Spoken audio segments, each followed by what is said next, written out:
120 second हासिल है sir, आप करें। कल मुल्तान में परसों एक अंधोनाक वाकया होता है, एक मकान गिरता है और 9 लोग उसमें जहां भाग हो जाते हैं। इन्वेस्टिगेशन से पता चला, और वो मेरा ही हल्का इंतखाब है, आप तसव्वुर करें कि रमजान के पहले दिन जिस घर से 7 जनाजे उठेंगे, मेरे लिए शायद ये पहला मौका था कि मैंने 2 फैमिलीज के 9 जनाजों में शिरकत की और वहां हजारों लोग थे और एक मातम का समा था। आप जनाब स्पीकर बड़े एजुकेटेड और रहमदिल शख्स हैं, मैं जाती तौर पे आपका बड़ा एहतराम करता हूं।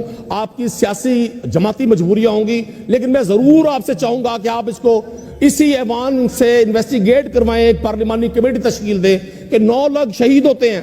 रात को 3:12 पे रेस्क्यू 112 के एहलकारों को फोन जाता है, फोन अटेंड होता है, और सर खुदा की कसम मैं रोजे से हूं, 6:30 बजे तक उनमें से सब लोग जिंदा थे, सिस्कियां ले रहे थे।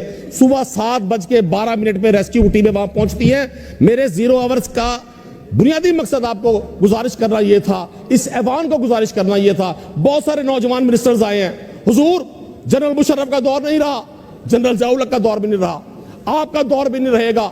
हम जो ये समझते हैं कि ये इक़्तिदार सदा है, इक़्तिदार सदा मेरे अल्लाह का है, इक़्तिदार की बादशाही मेरे अल्लाह की है।